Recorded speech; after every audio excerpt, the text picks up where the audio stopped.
teman-teman nggak tahu saya pernah tidur garasi loh mas. Oh iya tuh? Iya, oh, iya. Pernah 2017 itu tidur di garasi. Karena udah 2 gitu kan. Lantainya masih tanah. Karena gara-gara nggak belajar tadi, saya jadi ahli workshop tuh baru mulai. Nah, pasti dari sekian klien yang pernah Mas tangani ini, ada kan Mas semacam kayak Mas William sama timnya bisa membuat semacam kayak sebuah kesimpulan tentang yang membuat suatu bisnis itu bisa besar dan profitable. Kenapa aku harus menekankan besar dan profitable? Karena omset besar belum tentu profitnya besar. Nah itu apa Mas gitu yang membuat bisa seperti itu? Kan pasti bisa dianalisa tuh. Oke, jadi tadi ya kan saya punya framework Open BO Mas. Tadi ya tak jelasin BO kan bisnis online atau bimbingan online, bisnis offline juga bisa, bimbingan online juga bisa. Nah aku punya framework BMAS gitu ya. BMAS itu apa? Branding, Marketing, Advertising, Selling. Jadi aku analogikan begini. Jadi ketika tanggal kembar gitu, wah omsetnya kayak gitu naik gitu kan. Tapi setelah tanggal kembar tuh turun. Nah sebenarnya ada nggak sih suatu cara supaya penjualannya iklan cepasnya itu, yang iklan ke marketplace itu di hari-hari biasa itu nggak terlalu terjun? Menurut saya tergantung produknya ya Mas. Jadi tak bagi ada 2 produk, fashion sama non fashion. Nah kalau yang non fashion ini nanti terbagi lagi ada produk solusi sama yang bukan solusi. Solusi kayak herbal skincare. Iya. Nah katakanlah dia ini sudah berkarir dan mau menyiapkan untuk mau bikin bisnis misalnya seperti itulah. Oke, jadi biasanya aku punya range 6 bulan Mas. Kalau testing produk atau bisnis baru, kita itu perlu puasa.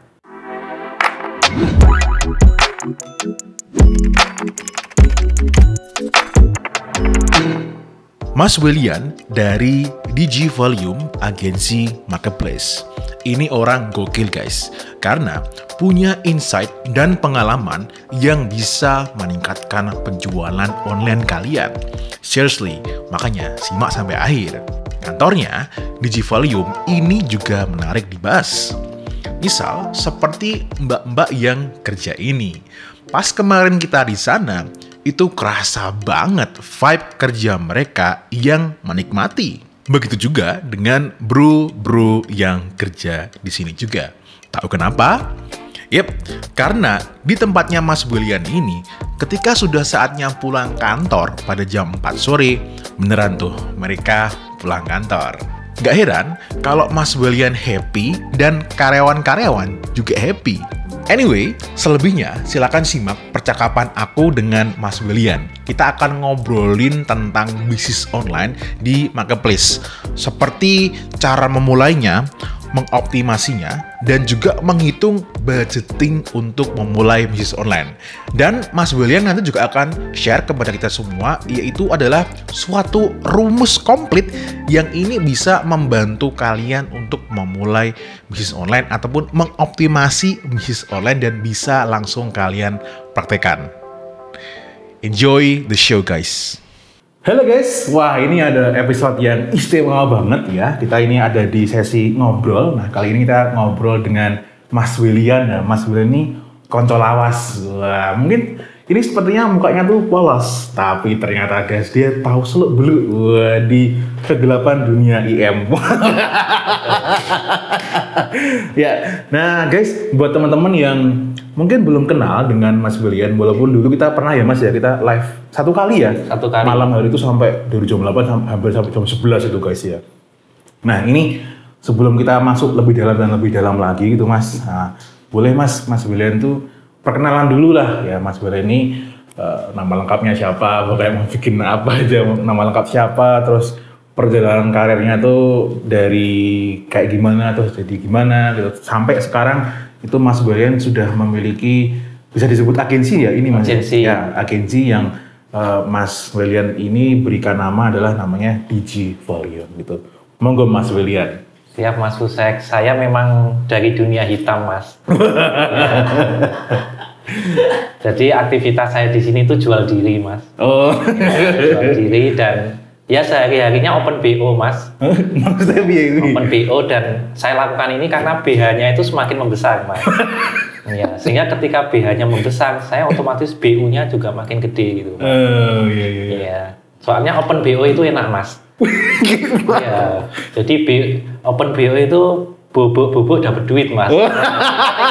Bubuk gini gitu kan dapat duit gitu kan. Ya awalnya itu saya terpaksa mas open BO kayak gini. Terus kemudian ternyata kok enak gitu kan. Cuma tinggal bubuk dapat duit gitu kan. Lama-lama nagih gitu loh. Ya jadi ya profesi saya itu sebenarnya ya cowok panggilan sebenarnya.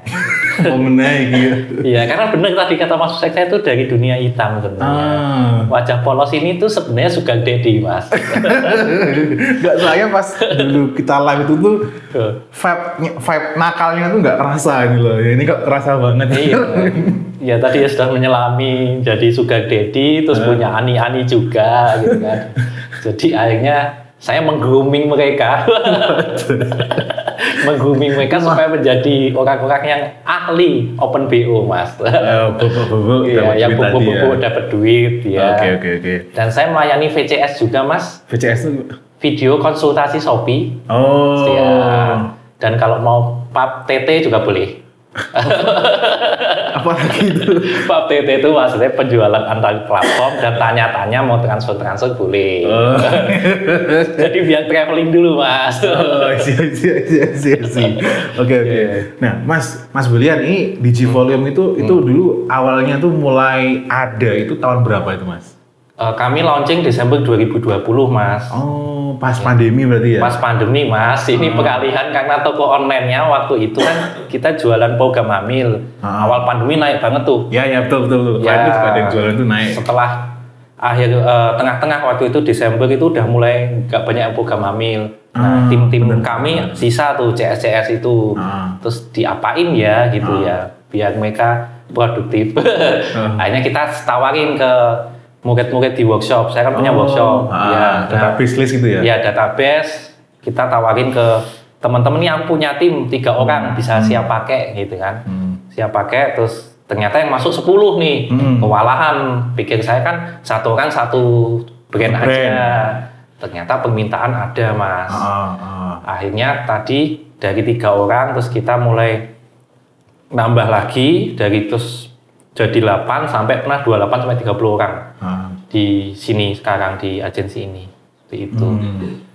Sekarang berarti total ada 22 yang di kantor, yang remote 2 orang. Jadi ada 24 orang. Duduk di kantor tuh kerjanya tadi apa? Balas chat atau apa? Oh enggak, kami lebih ke mengoptimasi tampilan toko, kemudian judul produk, deskripsi, settingan, dan juga iklan di marketplace. Berarti yang mbak-mbak di depan ini, itu job desk-nya kayak itu ya? Ya, jadi ada beberapa job desk gitu di sini. I see. Nah terus Mas, tadi kan udah ada kesepil dikit ya tadi ya. Salah satu alasannya Digi Volume berdiri itu kan karena enak-enak dilanjutin ternyata lebih enak. Iya, maksudnya betul. kan profit kan gitu. Profit. Nah, tapi kan pasti ada suatu alasan yang mendasari lebih dari sekedar profitnya. Apa karena memang pure karena coba ditawarin kok ternyata malah enak atau cuma itu doang? Oh iya, tapi tadi tak disclaimer ya, ini teman-teman tak jelasin. Jadi maksudnya Open BO itu tadi bisnis online maksudnya. Jadi kita bantu orang-orang untuk Open BO, bisnis online.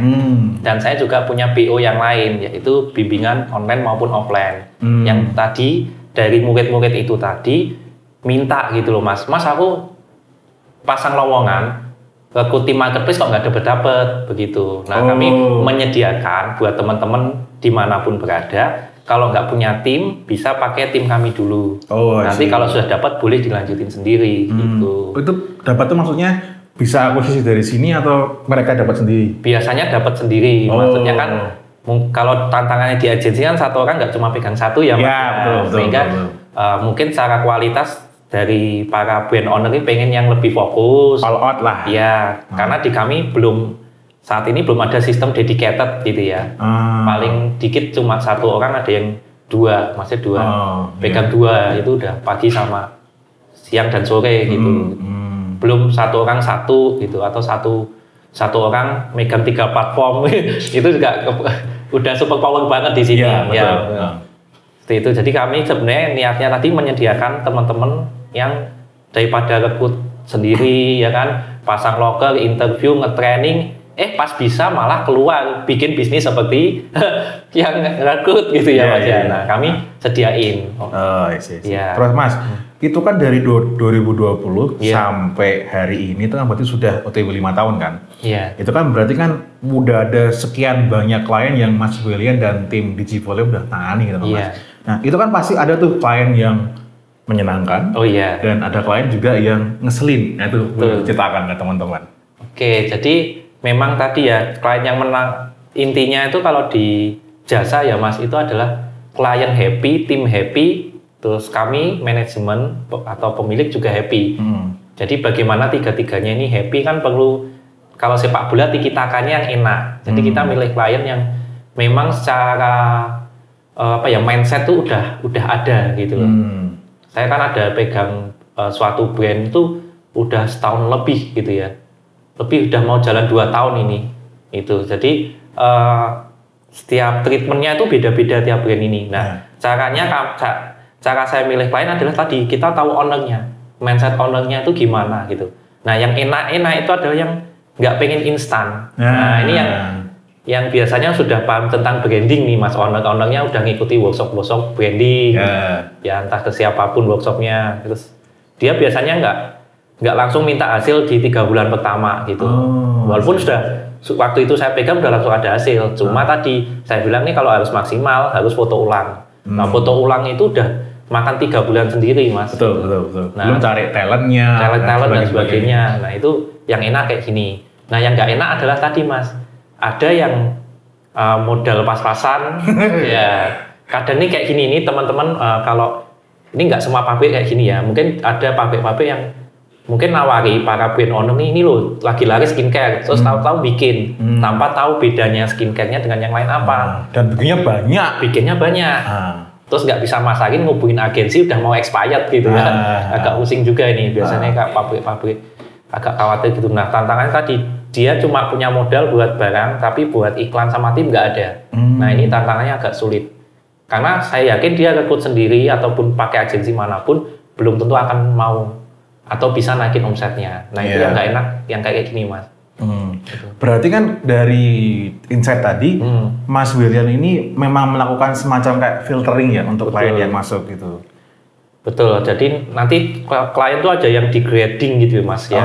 Lihat ada yang butuh optimasi toko doang, ada yang butuh iklan, ada yang butuh level yang lebih lanjut, yang saya sampai turun ngajarin timnya gitu. Yang paling parah apa misal? Contoh? Paling parah tuh paling nggak enak. Iya, berarti enggak yang tadi kan degrading tuh. Mungkin yang gradingnya dia tuh kayak ibaratnya sakitnya tuh udah yang perlu operasi yang besar misalnya gitu. Biasanya dia dari foto produk dan videonya udah nggak bagus. Ngasal ya? Ngasal, cuma pakai HP seadanya. Ngertinya semuanya watan dodolan gitu ya? Betul, betul. Jadi nggak punya bahan-bahan yang lengkap gitu loh. Bahkan yang paling parah dia nggak ngerti keunggulan produknya Mas. Ya hanya ikut-ikutan. Gitu. Kalau dia nggak paham dengan keunggulan produknya, sedangkan udah Mas kenalan udah tanda tangan, udah mulai kerjasama, karena dia nggak tahu keunggulan produknya, kalau nggak ada keunggulannya gimana produknya? Dikasih insight, jadi dari tim ngasih contoh-contoh gitu.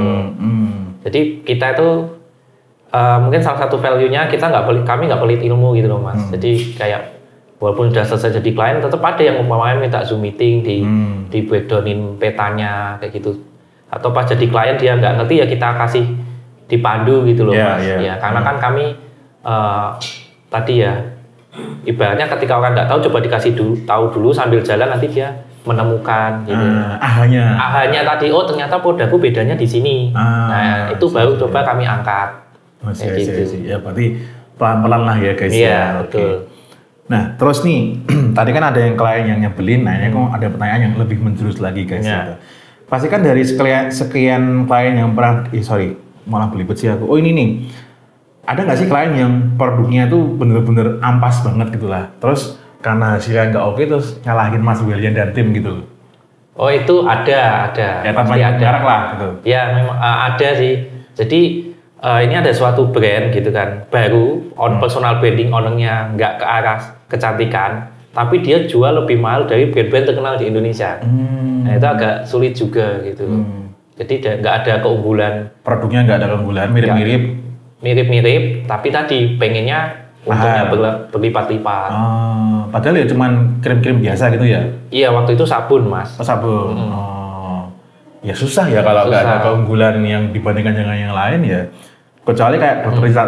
Richard Lin, misal dia mau jual lebih mahal ya masih ada, ya masuk akal lah. Personal brandingnya. Nah, tapi kalau produknya biasa aja, personal brandingnya biasa aja ya siapa lu? Kan kayak gitu ya? Iya, akhirnya tadi emotional value-nya nggak angkat gitu. Emotional value itu apa tuh Mas? Coba dijelasin ke teman-teman. Emotional value itu kayak teman-teman pakai Apple itu logonya yang dijual itu. Iya. Ya, atau emotional value itu kalau di branding itu kan sudah 4.0 kalau nggak salah ya, atau marketing atau yang 3. Kalau 3.0 kan, 3.0 saya menjadi seperti siapa. Misal kalau pakai brand ambasadornya Nicholas Saputra, seolah-olah kalau pakai itu kita jadi Nicholas Saputra kayak gitu. Itu udah 3.0. 4.0-nya membangun komunitas kan, community marketing. Kita bikin movement dengan bersama brand kita gitu. Berarti itu kayak itu loh Mas Enggi yang pas aku nyaranin kamu bikin komunitas fitness. Iya, komunitas fitness sama komunitas lari. Nah, ya berarti kan satu trap, jadi kan satu value gitu kan. Betul, itu di setauku waktu belajar di Pak B, guru saya branding itu udah maksudnya 4.0. Iya. Kalau yang emotional apa tadi? Value? Ya sudah di 3 sama 4 kan sudah karena emosional, nggak bahas produk. Kalau 1.0 sama 2.0 kan masih ada kaitannya dengan produk. Kalau 1.0 kan produk lawan produk. Ya berarti fiturnya kalau HP ya kan. Yeah, kalau 2.0 itu kayak le mineral ini ada manis-manisnya itu sudah mau ke 2.0. Aqua kalau nggak minum aqua nggak fokus itu kan udah 2.0. Dia nggak lagi ke produk tapi apa hubungannya dengan produk ini gitu. Itu 2.0. 3.0 tadi pakai sosok, 4.0 pakai komunitas dan Pak Bi udah bikin sampai 7.0. Saya belum update yang 7.0. Oh ya, itu ada tuh Mas Brian tuh yang brand luar negeri. Namanya Payless atau Payless. Udah pernah dengar belum? Kayaknya pernah. Nah, coba ntar cari di YouTube atau kalian nanti coba ntar tak edit ini ada tambahin videonya lah gitu. Itu jadi si Payless itu kan Payless atau Payless itu. Aslinya namanya Payless. Payless ya. Ya kan, terus dia bikin plesetan brand supaya terdengar dengan brand yang luxury gitu kan. Paylessy. Kan terdengar lebih mahal kan? Mahal, betul. Nah, terus akhirnya produknya itu dimarkup gila-gilaan gitu. Terus dia bikin store gitu kan yang terlihat mahal, luxury, terus manggil tuh orang-orang yang sering belanja luxury gitu kan. Terus tanya, "Gimana sepatunya?" "Wah, this looks so good, luxury, bla bla bla" gitu kan. Terus setelah mereka bayar dikasih tahu, ini sebenarnya tuh dari brand Payless dan harganya cuma segini. What gitu. Berarti kan orang kan cuma beli persepsi. Persepsi sebenarnya. Ya, gitu kan. Betul, beli persepsi, Mas. Oke, gitu. Ini tentang persepsi sih memang. Iya, betul. Nah, terus Mas, lanjut nih. Tadi keren tuh insight-nya guys ya. Nah, pasti dari sekian klien yang pernah Mas tangani ini, ada kan Mas, semacam kayak Mas William sama tim bisa membuat semacam kayak sebuah kesimpulan tentang yang membuat suatu bisnis itu bisa besar dan profitable. Kenapa aku harus menekankan besar dan profitable? Karena omset besar belum tentu profitnya besar. Nah, itu apa Mas gitu yang membuat bisa seperti itu? Kan pasti bisa dianalisa tuh. Oke, jadi tadi ya kan saya punya framework Open BO Mas. Tadi ya tak jelasin BO kan bisnis online atau bimbingan online. Bisnis offline juga bisa, bimbingan online juga bisa. Nah, aku punya framework BMAS gitu ya. BMAS itu apa? Branding, Marketing, Advertising, Selling. Jadi aku analogikan begini. Bisnis itu kayak sebuah tim sepak bola Mas. Di mana ada kiper, ada back, ada gelandang, ada striker. Nah, kipernya itu orang keuangan. Kipernya orang keuangan. Ya, dia jagain biar bisnis ini nggak kebobolan nih. Backnya itu ada 2. Backnya itu supply chain dan produksi. Terus yang satu lagi yang back kanannya itu tim marketing. Jadi yang bikin konten, foto, video itu back. Ya kalau 2 ini bapuk, otomatis yang ke depan bapuk gitu ya. Nah, sedangkan kami para agensi advertising maupun advertiser itu adalah gelandang. Kami pemain tengah gitu loh. Yang ngasih umpan ke striker. Striker itu namanya sales. Ya, entah nanti sebutnya CS, admin. Nah, aku pakai analogi itu. Nah, KOL, afiliator, brand ambassador itu juga bagian dari gelandang. Ya, cuma itu kan kita bayar orang yang udah punya nama. Nah, kalau advertising bayarnya ke platform. Betul. Nah, jadi itu biasanya aku bantu tata dulu tuh. ini brandingnya gimana, karena semua ini tadi dari keeper sampai ke striker sampai di operasional itu akan membangun yang namanya branding atau persepsi. Ya, jadi branding itu persepsi yang dibentuk dari kerjasama semua tim ini, Mas. Nah, jadi framework itu yang aku pakai. Misal nih kita udah ngiklan kok hasilnya nggak bagus, belum tentu salah settingan kita di dashboard, gitu kan. Kemarin ada nih sebuah produk yang benar-benar baru Zoom meeting kemarin, dia bikin produk yang sangat-sangat belum ada sebelumnya. Tapi dia nggak punya marketing nih, nggak punya konten video untuk menjelasin itu. Berarti Blue Ocean? Ada sih, dia masih ada tambahan yang sebenarnya itu ibaratnya gini, ini non toxic gitu misal Mas. Dia bikin suatu produk ini nggak beracun gitu aja. Oh iya. Ya kayak gitu. Terus ada fitur-fitur lain gitu produknya itu. Nah itu nggak punya konten gitu Mas. Nah tak minta bikin dulu kontennya, cari KOL-nya dulu, nanti kami baru bisa bantu advertising-nya. Karena kalau langsung advertising nanti jadi mahal gitu. Karena ini benar-benar baru Mas, nggak ada sebelumnya. Dia produksi sudah aman, tapi kan tinggal marketing, konten marketing sama platform apa. Nah aku saranin karena produk baru ya pakainya Meta dulu. Nah jadi setelah framework-nya jelas, ini produk baru atau lama, kita tentuin tempat jualan yang paling tepat Mas. Nah, aku analogikan Google sama Marketplace itu pedagang mangkal, Mas. Ya, jadi kalau Google itu mangkal di Malioboro, kalau Marketplace itu mangkalnya di mall. Nah, sedangkan kayak Facebook Ad, Instagram Ad, TikTok Ad, YouTube Ad itu pedagang keliling. Sales keliling door to door. Bedanya apa nih? Kalau mangkal di Malioboro sama di mall, otomatis tokonya harus bagus. Tapi pasti ada jumlah pengunjung maksimal kan, Mas ya, yang akan bisa dihadirkan oleh tempat kita jualan, yaitu namanya kata pencarian Mas. Nah kalau produk solusi yang mereknya belum bertumbuh, biasanya nanti agak berat di situ. Nah makanya tadi walaupun kami agensi marketplace ataupun saya praktisi marketplace, budget iklan kami paling besar itu di Meta Ads loh, gitu. Paling besar di situ. Nah karena apa tadi, yang keliling ini bisa membangun demand gitu loh Mas, permintaan atas produk tersebut. Cuma tantangannya kalau keliling kan harus menarik ya Mas ya. Bakul bakso kan ting ting ting ting ting gitu kan. Atau pokoknya punya suara-suara untuk mengundang. Nah kalau kita jadi pedagang keliling, kita juga harus punya es kreatif yang bagus, ya, yang menarik gitu kan. Nah itu framework di situ. Jadi produknya apa, cocoknya dijual di mana, kemudian kontennya apa. Nah itu biasanya bikin cepet berhasil sih Mas. Ya. Tapi tadi tantangannya baik lagi, klien punya budget berapa. Kalau budgetnya agak gede itu bisa jalan bareng, kalau enggak ya gede itu estimasi angkanya berapa Mas? Estimasi kalau cuma di 100 kok Mas, masih minimal bisa rutin iklan 100.000 per hari. Semua platform? Iya, minimal Meta dulu kalau yang produk baru. Ya 100 kalau Meta, kalau di aku sih 100.000 tuh minimal satu konten iklan sih. Iya benar, maksudnya tergantung jumlah produk juga. Betul. Ini katakanlah cuma satu ya. Ya aman lah. Aman gitu. Nanti kalau naik kan juga nambah ya budget iklannya, terus CS-nya juga bisa nambah kayak gitu. Berarti memang ya sebenarnya kita udah kayak menarik kesimpulannya. Aku juga sering kali ngomong bahwa ya mau bisnis online itu kan kalau yang ini ya aliran, bukan yang bisnis pesugihan ya. Ya intinya di produknya. Iya kan. Nah kalau produknya bapuk ya mau digimanain ya susah ngangkat kan Mas ya. Susah. Ada nggak kasus yang kayak ownernya ini yang kerjasama dengan Mas William dan tim ini kayak super ngetat, wah aku tuh bisa loh produknya itu jadi bagus, produknya itu udah tak doain salah gitu. Nggak ada sih Mas, nggak ada, soalnya kami nggak terima yang kayak gitu. Ya kayak judi atau barang-barang yang dianggap mistis itu kami memang nggak terima. Gitu. Karena aku pernah punya klien ya, yang kliennya tuh pas di pertemuan ketiga kan selalu tak tanya gitu kan, Mas ini kan produknya itu kan punya klaim bahwa bisa menyembuhkan segala penyakit kecuali kematian. Wah bejal. Ternyata setelah, Mas ini kan ada testimoni kayak gini kan. Ini sebenarnya lebih ke testimoni atau lebih ke ini Mas, pseudoscience gitu kan. Lebih kayak karena sugestinya sendiri gitu kan. Efek placebo Mas. Ya efek placebo gitu kan. Nah terus akhirnya klien tuh bilang, ya aslinya nih lebih ke placebo sih. Nah itu jangan sampai kayak gitu guys produknya ya.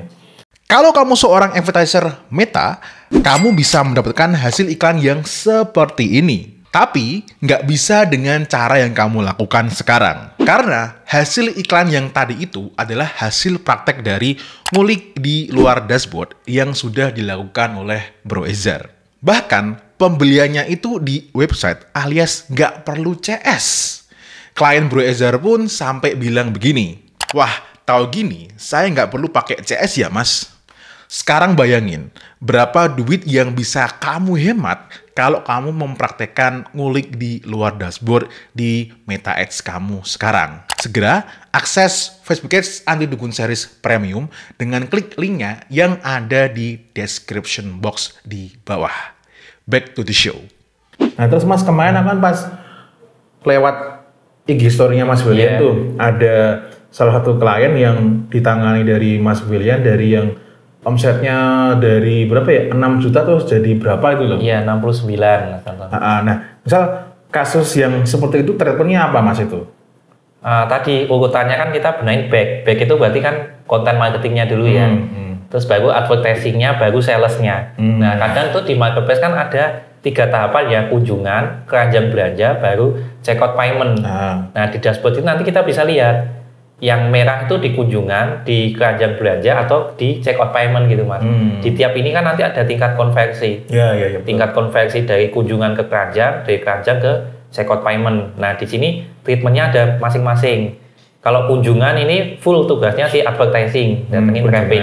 Tapi dari pengunjung ke keranjang belanja ini tugasnya branding dan marketing. Karena apa? Dia harus membangun tadi persepsi tentang produknya, bedanya dengan produk lain apa. Nah setelah dari keranjang belanja ke checkout payment ini tugasnya sales, bikin promo, bundling, tebus murah, ya combo hemat kayak gitu di sales, follow up, broadcast live itu di sales. Itu promo dari toko sendiri ya, bukan ngikut marketplace ya nanti? Ya kalau di marketplace kan cuma nyediain 2 tanggal misalnya, gajian sama tanggal kembar. Nah di situ bagaimana tim sales ini punya koordinasi dengan marketplace juga, dengan ikut campaign maupun promo-promo mereka. Oh iya. Terus mas, dari semua bisnis yang mas tangani itu kan, tapi kan tadi disclaimer-nya kan udah difilter ya. Nah itu apakah pasti semua mengalami kenaikan omset yang ditangani? Tentu saja enggak lah mas, enggak ada jual janji surga. Janji surga ini. Enggak ada guys ya. Iya walaupun dari filter pun juga tetap tidak memastikan itu bakal naik kan gitu kan. Betul, makanya ada grading tadi mas. Itu grading itu apakah informasinya cuma di-keep untuk tim untuk memonitori klien ketika nanti berjalan atau juga dikasih tahu ke kliennya? Jadi dikasih tahu, kan kita punya standar, misal tadi kayak Mas Usek biaya iklan. Nah misal kalau dia biasanya cuma 10.000 ya ini sebenarnya Pak ini paling kita cuma bisa bantu di jasa, jadiin tokonya bagus, tapi kalau sampai pengunjungnya banyak dengan budget segitu kami nggak sanggup gitu. Ya terutama lebih ke budget sih mas gitu. Iya. Budget iklannya. Ya di sini nggak ada yang jual janji surga guys ya. Tadi mumpung lagi ngomongin apa tadi ya? Bukan yang promo tadi kan aku mengamati nih beberapa klien yang aku pernah tangani langsung atau yang klien yang konsultasi tapi pakai CPAS gitu kan. Itu aku melihat sebuah fenomena roller coaster gitu. Jadi ketika tanggal kembar gitu, wah omsetnya kayak gitu naik gitu kan. Tapi setelah tanggal kembar tuh turun. Gitu. Nah sebenarnya ada nggak sih suatu cara supaya penjualannya iklan CPAS-nya itu, yang iklan ke marketplace itu di hari-hari biasa itu nggak terlalu terjun? Menurut saya tergantung produknya ya mas. Jadi tak bagi ada 2 produk, fashion sama non fashion. Nah kalau yang non fashion ini nanti terbagi lagi ada produk solusi sama yang bukan solusi. Solusi kayak herbal skincare. Nah herbal skincare sama obat kimia itu jadi kalau di grafik tuh gunungnya nggak cuma 2 kali mas. Dia bisa di tengah-tengah bulan itu juga ada gunung, maksudnya peningkatan omset. Karena apa? Namanya orang sakit nggak bisa nunda. Gitu ya. Kayak herbal sama kimia misalnya gitu. Tapi kalau yang non fashion terutama. Ya, fashion sama termasuk skincare pun ya. Karena tadi telat nggak apa-apa. Gunungnya biasanya cuma 2, tanggal kembar sama tanggal gajian. Udah pola ya? Udah pola. Karena tadi ngikut promonya si marketplace, vouchernya tuh paling tinggi kapan. Nah, biasanya orang beli di situ gitu. Dan apakah juga karena brandingnya si brand itu masih terlalu melekat dengan marketplace. Itu bisa jadi, bahkan menurutku buat teman-teman yang jual di marketplace itu nggak boleh ketergantungan, Mas. Karena tadi marketplace itu, bahkan TikTok Shop kemarin ya sebut merek nggak apa-apa, itu membuat harga wajarnya produk itu jadi turun gitu loh, Mas. Misal katakanlah skincare ini harganya paling rendah 50 gitu, tapi karena disubsidi sama platform marketplace ataupun sosmed e-commerce ya kayak TikTok Shop, itu hanya menurut market wajarnya tuh dia cuma 25 sampai 35. Hanya ketika balik promonya berkurang, mereka nggak beli, Mas. Nah, itu ciri-ciri udah kecanduan platform. Platform. Iya, karena kalau nggak diskon atau live flash sale, dia nggak omset. Nah, itu udah bahaya buat brand gitu. Berarti solusi jangka panjangnya untuk para brand-brand? Nah, kalau aku biasanya nyaranin ke klien-klien untuk bangun database di WhatsApp. Caranya tadi kirim kertas ucapan atau kalau fashion di plastiknya udah ada nomor HP-nya. Gitu. I see.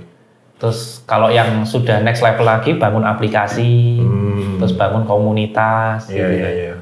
Jadi memang teman-teman tadi mengkonversi yang di marketplace ke database WhatsApp. I see. Terus kalau ngiklan aku bisa udah 2 gitu, Mas, 2 tombol. Jadi 1 LP, ada tombol WA sama tombol marketplace. Nah, tinggal nanti kan milih. Terus kita juga bisa retargeting tombol yang marketplace, retargeting juga yang di WhatsApp. Ya biar nanti orang tuh tahu ini kalau via WhatsApp lebih murah, kalau di marketplace promonya nggak semurah yang di sini, biar nggak ketergantungan kayak gitu. Terus yang Cepas tadi, ya ini apa ya, datanya tuh bias, Mas, yang seperti kita pernah bahas tuh. Dia nggak akan sama persis, dan menurutku ini genjutsu sebenarnya itu di dashboard Meta, ya Meta Ads maupun di dashboard iklan yang Shopee itu ya. Diskrepensasi data istilahnya namanya. Iya, karena kan itu terjadi perpindahan platform ya, Mas. Betul. Ya. Jadi Meta ke Shopee atau ke Topet itu.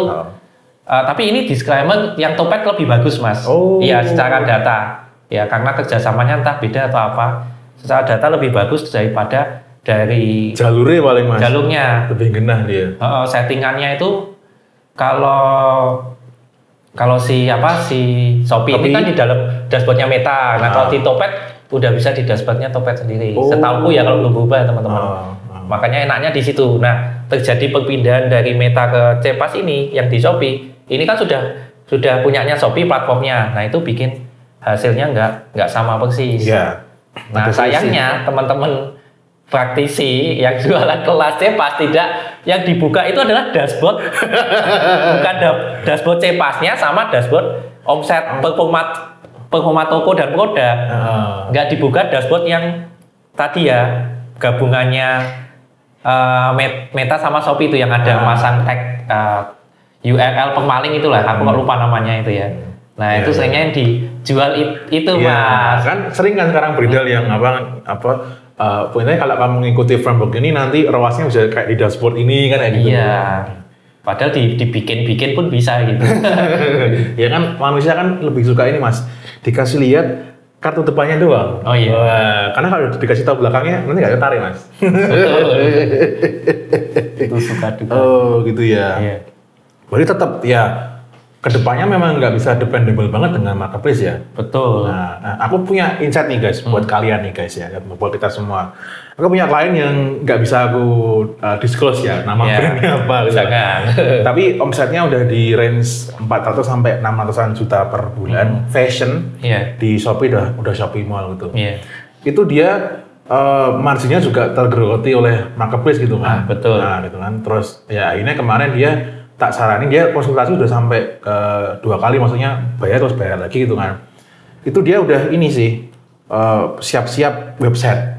Ya betul. Cuman dia websitenya bukan yang kelas ecek-ecek kayak misal kayak misal kayak langganan platform tuh it's okay ya. Cuman karena klienku ini kan duitnya banyak gitu ya. Karena kalau orang duitnya banyak mah bebas ya guys ya. Nah, itu dia punya tim sendiri, Mas. Websitenya coding gitu, Mas. Nah, cuman dia itu masih kesusahan dengan itu, brandnya itu masih terlalu melekat dengan marketplace, apalagi Shopee gitu kan. Itu memang kalau udah terlalu melekat kayak gitu, solusinya nggak jadi bucin gimana ke depannya?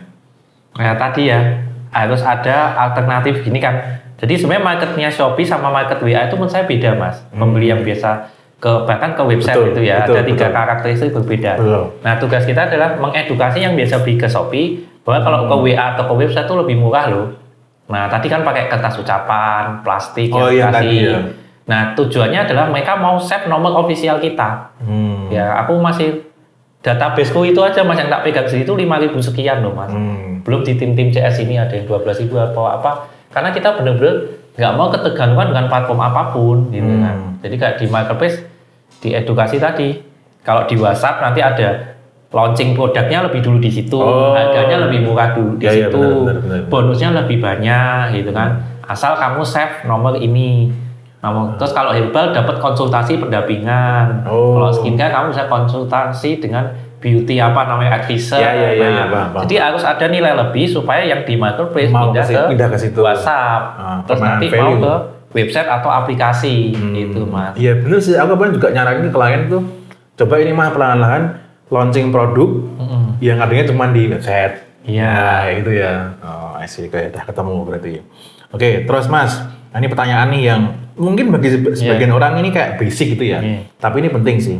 Apa sih yang sebaiknya brand lakukan di awal berjualan online? Apakah cuma fokus belajar teknis gitu kan? Karena kan ada tuh di oknum di luar sana ada yang bilang, wah cukup ikuti cara iklan saya, wah dapat segini-segini nanti pasti untungnya sekian.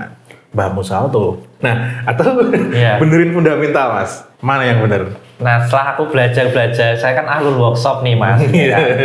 Saya ini tadi ya suka ikut banyak workshop dan bahkan sampai murid-murid saya itu bilang, wes pokoknya mas dari sing ikut kita tinggal ambil saripatinya gitu. Berarti kulaan semua materi workshop itu tinggal tanya gitu ya. Nah saya memahami akhirnya tadi orang yang bisnis ini harus merenung dulu mas. Merenung, berpikir bahwa bisnis itu tadi memang tujuannya uang, tapi kalau itu jadi tujuan utama itu biasanya kalau nggak tercapai nanti menyerah. Gitu. Nah ada suatu workshop itu yang menurut saya bagus gitu dan itu branding workshopnya. Bagus disebut nggak apa-apa mas? Nggak usah ya. Ya teman-teman cari sendiri. Jadi pokoknya workshop branding, pokoknya hampir workshop branding. Nah ini satu workshop yang berbeda yaitu dia membahas tentang soul and taste mas.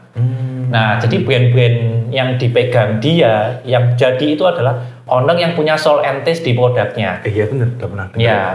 Ya jadi nama bukunya Crafting Brand Legacy mas ya. Punyanya siapa yang punya sepatu itu? Iya punyanya Republik Yasa Singgih, workshopnya Yasa Singgih gitu kan. Bener. Oh iya bener. Kan saya ikut dan saya di sana dipanggil Koko mas. Biasanya di Jawa saya dipanggil Mas, di saya dipanggil Koko nih gitu. Kayak gitu kan. Nah dia cerita di buku juga di workshop bahwa tadi kalau ownernya punya soul and taste dia akan menjiwai jualan produknya. Jadi yang nggak bisa ditiru namanya brand DNA, X Factor, DNA itu di rezekinya si owner ini tadi mas ya. Kan dia all out di situ. Makanya tadi ketika misal teman ada waktu itu peserta bikin skincare khusus kulit sensitif. Jadi si peserta itu nggak bisa cuci muka dengan sembarangan air mas, harus air kayak galon aqua. Kan dia gitu. Mengalami masalahnya sendiri. Iya, akhirnya dia membuat formulasi sendiri skincare untuk kulit sesensitif itu. Nah, jadi ada dua tipe. Kalau orang branding itu kan dia kayak toa gitu mas, toa atau speaker. Jadi dari kecil dulu digede-gedein terus. Nah, kalau sudut pandang marketing itu funnel. Ya, gitu semakin mengerucut. Nah, idealnya teman-teman gabungin nih. Awalnya dari spesifik untuk orang kulit sensitif, lama-lama cari kebanyakan, terus dicorongin lagi gitu, untuk dijualin produk-produk yang lain. Jadi, nah aku nggak tak benturin sih, kan kadang hybrid lah ya. Hybrid tergantung kebutuhan. Nah tadi ya soul and taste tadi kita akan menjiwai. Nah termasuk tadi ya di awal kan aku belum cerita tentang bisnisku mas. Iya. Backgroundnya apa ini aku nyambung boleh ya? Boleh. Kenapa kok kayaknya kok di agensi padahal kan dulu toko online gitu kan. Terus, nah ini kan ada ceritanya nih. Nah ceritanya dari saya kecil, Mas Eki nanti hafal. Dari saya kecil. Jadi gini, selain soul and taste kita harus ada orang yang bisnis tuh ada dua mas. Dia menjiwai produknya atau sekolahnya apa. Yang terakhir ini jalur keluarga ini mas, nasab keluarga ini. Wah, ini menurut weton enggak sih? Feng Shui gitu kan. Saya kan ada campuran Jawa dan Chinese mas gitu kan. Bapak saya Chinese, ibu saya Jawa. Jadi bapak saya mualaf ketika sebelum nikah sama ibu saya sadar. Jadi saya menggunakan dua versi gitu. Versi Feng Shui dan versi weton. Enggak sih teman-teman ya. Enggak, ini kalau versi kata guru-guru di pengajian maupun itu, kita ngelihat orang tua kita itu biasanya bisnisnya apa, atau keluarga besar itu yang sukses itu usahanya apa. Nah, saya lihat ibu saya itu pembantu rumah tangga mas. Jadi saya nggak ada privilege teman-teman ya. Cuma susahnya dari saya tuh nggak iso ngomong macak miskin mas. Teman-teman sekolah saya nggak percaya kalau ibu saya pembantu rumah tangga. Ya, dengan nama dan wajah kayak gini. Akhirnya nggak laku BPJS mas. Mesti dapat dokter umum bayarnya mesti 300 tadi. Ya. Bahkan off the record ya mas ya, saya tuh masih kemarin dibilang masnya Islam ya gitu. Gitu. Terus saya kira bukan gitu. Oh berarti masih belum ini. Oh, ya nggak apa-apa sih, ini bercanda teman-teman kan. Nah tadi ya ibu saya kan pembantu rumah tangga profesional dari kelas 4 SD udah kerja gitu kan. Bapak saya juga almarhum usahanya jasa. Ada jasa foto, ada beberapa jasa yang lain juga selain beberapa gitu sebelum sedo itu kan. Nah saya lihat, oh ternyata kekuatan orang tua saya itu di servis gitu loh mas. Nah saya akhirnya dulu di toko online, kan saya juga sempat jadi distributor beberapa produk herbal maupun jualan produk impor. Kok omsetnya cuma sampai ratusan doang gitu ya. Ratusan juta, 150, 200-an gitu. Nggak pernah tembus yang gede gitu ya. Nah, ternyata tadi saya nggak punya soul entes dan ini tadi pola rezeki dan keberuntungan menurut Feng Shui dan weton enggak ya. Ini menurut aku nggak menjiwai di sini gitu loh. Walaupun aku sudah cukup dalam di herbal ini.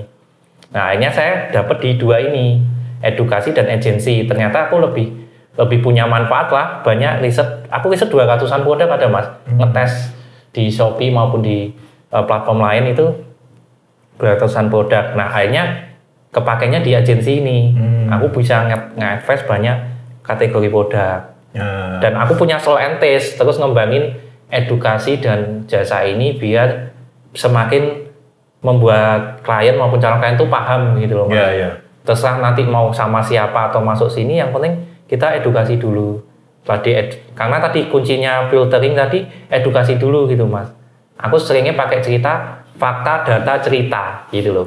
Fakta dashboardmu kayak gini, terus datanya kayak gini, ceritanya gimana biar dia mau ngikutin solusi dari kita. Misal biar iklan setiap hari, saya ada cerita gitu kan tentang pakai analogi sebar brosur, open BO tadi itu kan analogi ya mas ya. Iya analogi kayak biar nggak bosan juga ya mas. Iya, biar orang tuh nggak langsung sepaneng bisnis dianggapnya susah padahal tinggal bubuk gitu ya kan.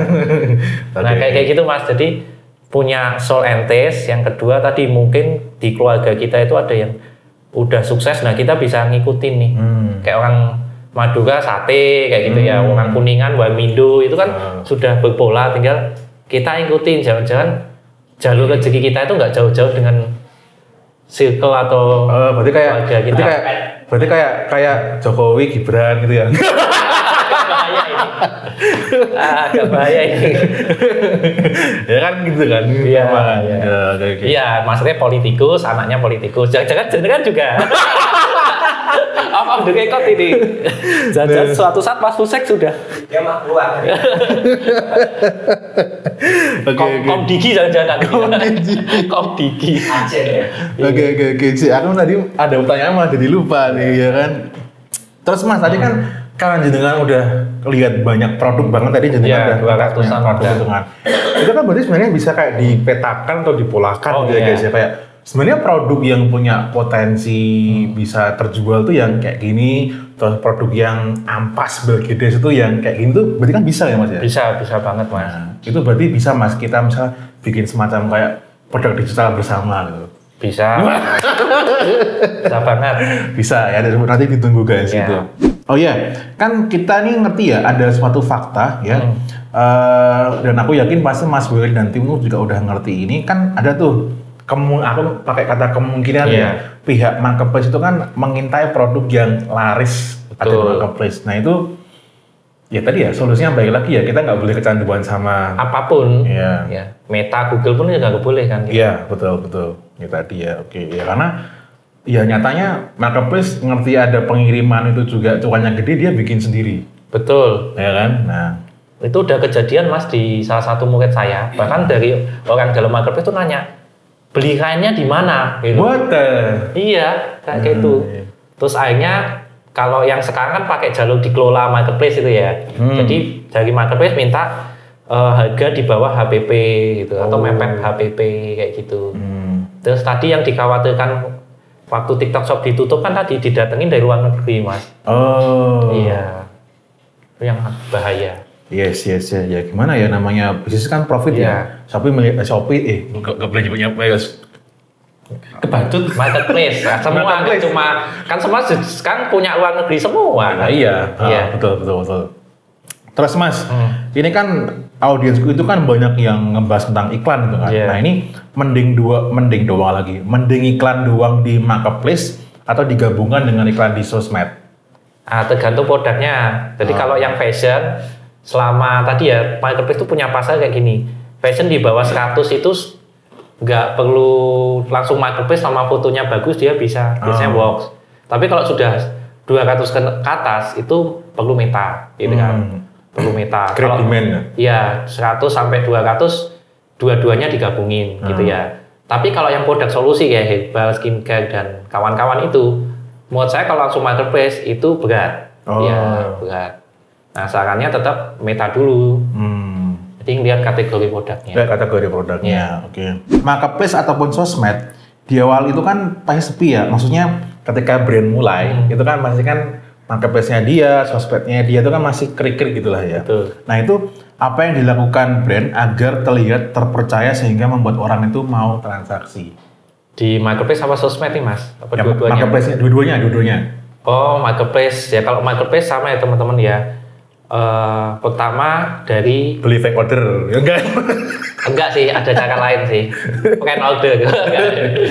Kita ada real order, ada real review gitu ya. Maksudnya pertama bukan ke situ dulu sih Mas, tapi ke ibaratnya kan kita jualan di dalam mall. Namanya jualan di dalam mall itu kiosnya harus bagusin dulu kiosnya. Itu kan masuk dari optimasi. Ya, jadi jangan sampai teman-teman pengen laris. Tadi itu berarti kan ngandalin konten marketing doang. Jadi tadi frameworknya kan BMAS ini tadi ya. Nggak bisa kita hanya pakai salah satu Mas. Misal kita jago branding, gitu kan. Tapi nggak ngerti marketing, nggak ngerti advertising, nggak ngerti selling, otomatis trafficnya nggak ada, bisa saja sedikit. Terus kita jago marketing, tapi nggak ngerti branding, nggak ngerti advertising, nggak ngerti selling. Akhirnya nunggu kontennya FYP, viral, gitu kan. Dan itu kan nggak mesti. Nah, terus kita jago advertising, tapi kita nggak ngerti branding, nggak ngerti marketing, dan nggak ngerti selling. Ujungnya apa? Biaya iklan kita tinggi, gitu kan. Terus akuisisi selling ini di CS-nya closing rate-nya rendah. Ini karena dia hanya ngandalin satu teknik, advertising. Nah, kalau yang tadi selling, dia jago selling nih. Jago selling itu biasanya apa? Akhirnya ujung-ujungnya kalau cuma pakai teknik selling, diskon, bonus, kalau nggak perang harga. Makanya 4 teknik ini harus dipakai BMAS ini tadi. Oh ya, sinkronkan semua. Betul, itu caranya. Untuk di awal ya. Nah, terus Mas, ada nggak sih semacam kayak produk atau market yang itu unggulan gitu lah? Unggulan, kalau yang dihindari boleh ya langsung tak. Dihindari boleh. Dihindari kalau yang berat tentu saja herbal. Karena jumlah pencariannya kecil tapi persaingannya banyak. Ya. Dan value-nya juga kadang-kadang susah dibuktikan. Betul. Dan kata-kata akhirnya bermain di branding persepsi. Bedain tokohnya. Ini Ustadz, ini Habib, ini apa ya, Syekh gitu ya. Kalau yang backgroundnya Islam ini gitu ya. Tapi ada lagi yang pakai artis gitu ya. Kayak Deddy Mizwar kayak gitu. Betul, kayak gitu kalau di herbal. Kalau skincare juga hampir mirip ya, tapi dibedain target marketnya. Ada yang khusus mbak-mbak SMP, SMA, nanti packagingnya berbeda, emak-emak, remaja kuliah dan seterusnya. Misal nggak pakai toko, dari desainnya udah mencerminkan. Itu kalau yang skincare. Nah kalau yang parfum juga ini loh Mas, saturated juga loh. Oh iya, bahkan sudah sampai ke ranah yang kita bicarakan Mas. Ada jualan mistis dan agama. Di parfum? Di parfum, lebih ke mistis sih. Ada yang menjual kalau pakai ini nanti kamu ketemu bosmu nggak jadi marah. Ada kayak gitu. Jadi bahkan itu produsennya ibaratnya dia maklum di satu tempat yang sama dijual oleh dua segmen yang berbeda. Pemain persepsi. Iya, pemain persepsi, branding aja sebenarnya. Teman saya kan lebih ke hidungnya, yang satu ke yang tidi. Aura positif nanti dicari. Nanti teman-teman cari ya. Jadi aura positif gitu, Mas. Berarti tadi yang disebut tadi yang nggak bayar. Ya, kalau yang susah lah ya. Susah, tapi yang rekomendasi lebih ke hobi, Mas. Hobi, pasar hobi sama barang-barang unik ya, Mas ya. Unik tuh keris misalnya. Oh, bukan. Unik tuh kayak ya kita bikin create barang baru gitu loh, Mas. Tapi kan nek barang baru Blue Ocean juga butuh edukasi. Butuh edukasi tantangannya. Nah, masih hobi tadi ya. Kalau fashion digabung sama hobinya. Fashion untuk lari misalnya gitu, untuk pemain tenis. Nah, jadi dikerucutin lagi, betul. Maupun nanti digedein, di branding kan digedein gitu. Paham aku misal kayak jual furnitur udah biasa. Iya. Furnitur tapi gaming. Iya. Gitu ya. Ada disegmentasi kayak gitu. Jadi ada aktivitas ataupun hobi yang nyambung. Misal kalau fashion untuk ibu-ibu nganter anak antar jemput sekolah itu udah spesifik. Ya. Terus untuk naik bis, untuk KRL gitu, Mas, makin dispesifikin. Karena aslinya manusia itu semakin kompleks, Mas. Zaman orang tua kita dulu sampo sama sabun jadi satu. Sikat gigi pakai bata gitu kan. Bener. Tapi makin kesini makin terpecah-pecah. Sampo sendiri, sabun sendiri. Dulu sabun muka sama badan jadi satu. Terus dipisah jadi sabun muka sendiri, sabun badan sendiri. Dikucutin lagi. Sampo ada anti ketombe, ada rambut rontok, macam-macam. Bahkan sekarang ada sampo organik juga. Iya, betul, berdasarkan bahan. Permainan branding semua itu. Saya kan backgroundnya farmasi, Mas. Sekolah farmasi, jadi kalau lihat saya bisa dari ingredients ya. Nggak, ini sama aja, misal obat bedane paracetamol, panadol itu apa kan tahu. Misal paracetamol isinya panadol ya. Panadol isinya paracetamol. Nah, Bodrek itu adalah obat pusing untuk orang-orang yang aktif kerja. Cuma ditambahi kafein 50 mg biar nggak ngantuk. Makanya iklannya Bodrek itu ada orang kerja gitu ya. Orang kerja gitu. Nah, itu kan juga permainan branding ya, Mas. Ditambah terus kalau Feminak itu untuk nyeri haid, padahal isinya ya paracetamol. Ya, aku kan jadiin obat-obat itu sebagai studi case saya dalam branding. Asyik. Oke, Mas, terus nih buat teman-teman yang mau mulai BO, bisnis online, open BO. Nah, itu minimal modalnya itu biasanya berapa? Ya, aku tahu pasti kan itu angkanya kan relatif ya. Ya kalau misal Mas pukul rata lah gitu. Ya kita kecutkan aja lah, misal kayak fashion ya gitu. Itu biasanya modalnya berapa sih? Oke, tadi ya fashion yang jualan BH. BH maksudnya biaya hidup teman-teman. Teman-teman harus ini lagi kerja, masih kerja atau mau udah punya duit nih? Agak beda nanti alokasinya, keuangannya. Katakanlah dia ini sudah berkarir dan mau menyiapkan untuk mau bikin bisnis misalnya seperti itulah. Oke, jadi biasanya aku punya range 6 bulan, Mas. Kalau testing produk atau bisnis baru, kita itu perlu puasa 3-6 bulan gitu ya. Jadi misal teman-teman masih kerja itu perlu tabungan biaya BH-nya tadi, biaya hidup selama 6 bulan gitu kan. Jadi nggak boleh diganggu gugat. Biar tadi bisnis itu kan nggak seindah kata-kata motivator, keluar dari zona nyaman gitu kan, Mas. Ya, tapi harus ada hitung-hitungannya. Saya dulu dari kerja sampai keluar tuh hitungannya 1 tahunan lebih, Mas, gitu ya. 1 tahunan lebih baru keluar dari klinik. Baru jenengan itu kerja, bisnisnya jalan tuh setahun baru keluar. Iya betul. Jadi awal jualan di Kaskus tahun 2011 saya. Kaskus. Nah, Logan cendol bata gitu kan. Nah, itu saya keluar kan baru Oktober 2012. Jadi mulai Agustus 2011 keluar Oktober 2012. Itu kan karena aku nabung dulu. Ya buat apa ya, buat modal barang sama waktu itu ngontrak toko pinggir jalan di Jalan Gambiran, Jogja. Nah, itu berarti kan teman-teman nyiapin modal untuk hidup dulu. Terus yang kedua, kalau fashion, aku juga pernah punya brand fashion, Mas. Itu modalnya kalau celana itu kan 75.000, sekarang 85. Itu celana. Celana apa itu? Kain? Iya, celana sirwal, celana yang di atas mata kaki itu loh. Sirwal namanya. Nah itu kan bikinnya 85 minimal 100, berarti kan 8,5 juta itu per warna atau celana gitu. Baru satu celana, baru satu warna. Betul. Ya. Nah itu kan berarti butuh berapa warna kalau fashion gitu kan, karena nggak menarik dong kalau cuma satu. Betul. Nah belum nanti harga kainnya berubah. Nah itu yang harus disiapkan. Berarti kalau herbal ini malah open HPP nggak apa-apa. Oh, boleh ya. Aku karena juga pernah bikin brand herbal. Jadi kan insight. Kalau kapsul itu biasanya 25.000 Mas HPP, tapi minimal MOQ-nya 1.000. Berarti berapa itu? 25.000 kali 1.000. 25 juta ya. Nah, kecuali kenal yang duit pabrik bisa 500 misalnya. Ya, terus kalau madu yang herbal bentuknya madu itu biasanya di 35.000 kalau belum naik. Nah, itu kan berarti udah 35 juta. Belum untuk ongkos BPOM sama daftarin merek. Nah, itu tadi karena tadi Mas ada kasus, aku pernah pegang brand herbal tapi udah tak serahin ke produsen, nggak didaftarin mereknya, dituntut Kimia Farma. Karena Kimia Farma yang daftarin mereknya duluan, padahal BPOM-nya duluan produsen saya. Berarti udah tergambar teman-teman ya. Nek fashion satu seri itu kan 8,5, kalau yang herbal 25-35. Nah itu baru HPP. Nah, belum foto produk. Ya foto produk.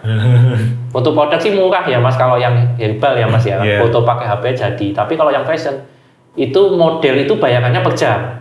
Iya, dan mau model yang kayak gimana juga nanti beda lagi harganya. Betul. Nah ini insight juga teman-teman yang mau main premium, yang pengen 200 ke atas, modelnya jangan lokal. Jelas. Ya pakai bule gitu kan. Ya jadi pakai bule. Cindo itu yang masih tengah-tengah Mas, 100-200 pakai cindo gitu. Tapi pengen 200 ke atas biasanya udah bule-bule Arab, Rusia kayak gitu. Iya, blasteran itu masih masuk lah ya. Betul.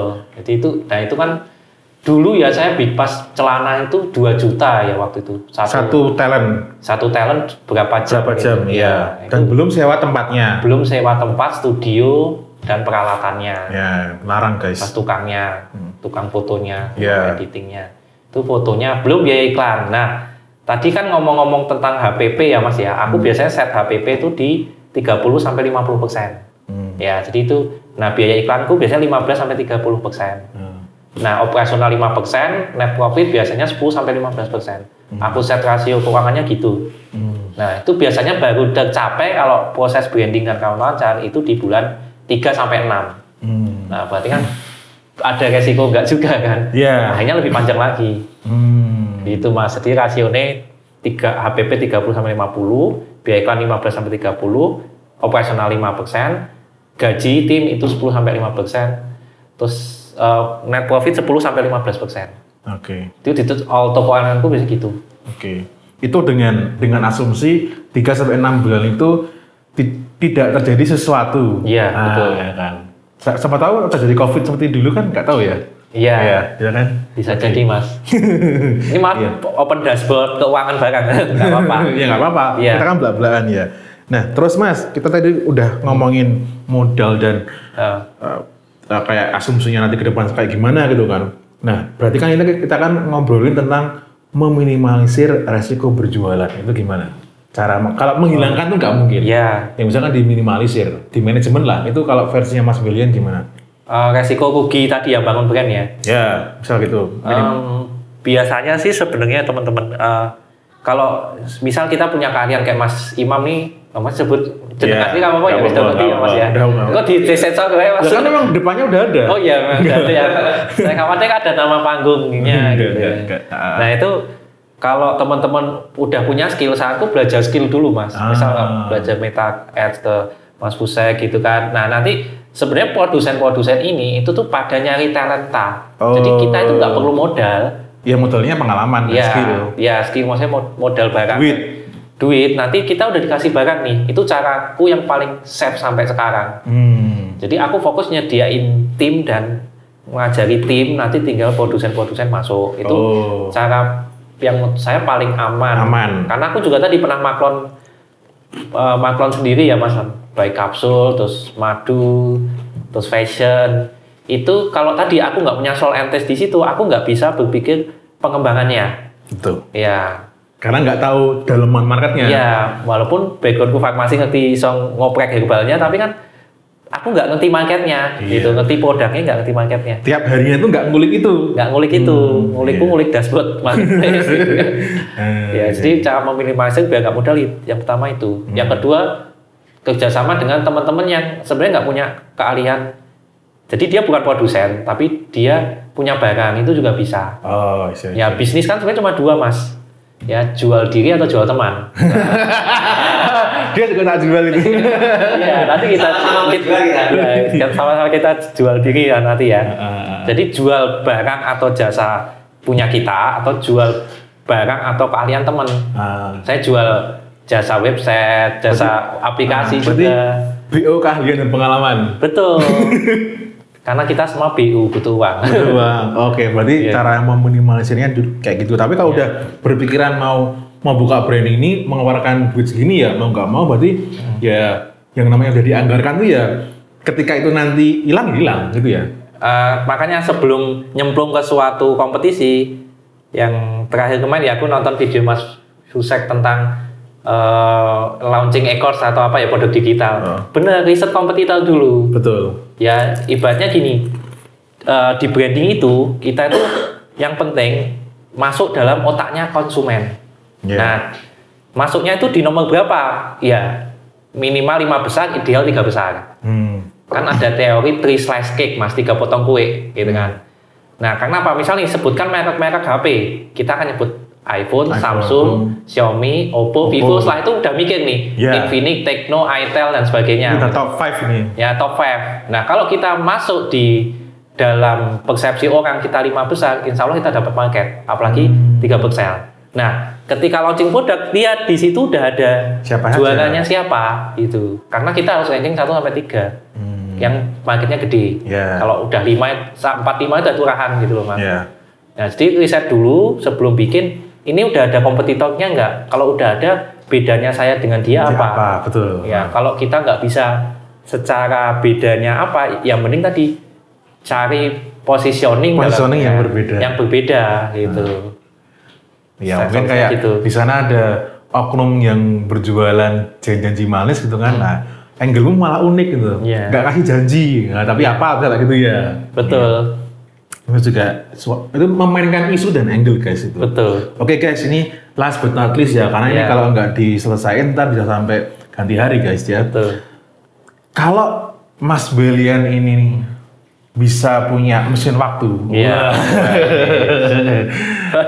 apa yang bisa Mas Belian berikan nasihat kepada versi Mas Belian dulu sebelum memulai karir di DigiVolume ini?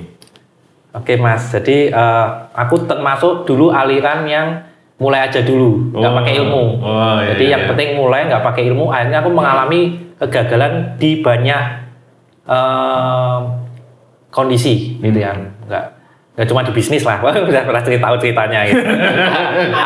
Nah, itu out kamera ya, dalam artian karena saya modelnya tadi tipe orang yang itu nyemplung gaspol gitu kan.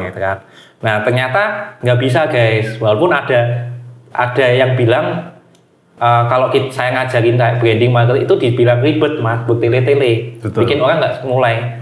Tapi kalau itu diterapin ke semua orang, akhirnya yang terjadi apa? Dikira bisnis atau jualan itu gampang, padahal ada resiko. Nah, kalau aku disuruh milih waktu, punya mesin waktu, aku akan belajar, baca buku, ikut pelatihan lebih banyak. Ya, jadi aku akan belajar dulu sebelum melakukan ini semua. Karena apa? Lebih irit belajar dulu, gitu kan, daripada ketika kita udah berjalan ngalamin kegagalan. Itu kebocorannya nggak cuma keuangan Mas, mental, kesehatan, gitu ya. Kehidupan yang lain dikorbankan, gitu kan. Jadi kan ilmu sebelum amal, kalau kata ustadz gitu ya. Sebelum mengamalkan. Itu poinnya Mas. Oke, berarti inti dari podcast kita ngomong ngalur ngidul ini adalah ya sebelum kalian tuh mulai berjualan online atau Mas Belian punya adalah BU ya, itu ya walaupun memang hasilnya enak tapi tidak selamanya enak. Karena kepastian itu cuma ada 2 guys ya. Nah, serius banget nih. Teman-teman nggak tahu saya pernah tidur garasi loh Mas. Oh iya tuh? Iya, oh, iya. Pernah 2017 itu tidur di garasi. Karena udah 2 gitu kan. Lantainya masih tanah. Karena gara-gara nggak belajar tadi. Nggak belajar tadi, saya jadi ahli workshop tuh baru mulai 2017 Mas. 2016 ngalamin kayak gitu dulu. Yes. Iya. Tadi itu tentang kepastian, itu cuma ada 2. Iya. Bayar pajak dan kematian. Iya. Oke guys, itu saja di obrolan kita pada kesempatan kali ini yang sangat istimewa. Dan Mas William ini kalau yang buat teman-teman yang kepengen belajar lebih lanjut tentang materi yang Mas William sampaikan tadi, atau mungkin mau hiring tim Mas William di Digivolume itu, ntar linknya ada di bawah ya. Iya, siap. Ntar linknya ada di bawah, silakan nanti bisa dicekidot, dan tentunya nanti tidak semuanya akan diterima ya, terutama yang mohon maaf yang produknya ceng-ceng pu. Nah, itu nanti nggak akan diterima karena akan menyusahkan hidup. Nah, produkmu aja jangan nyusahin dirimu sendiri kok. Gitu ya. Oke guys, gitu. May we always live in prosperity. This is Musik signing off. Bye bye.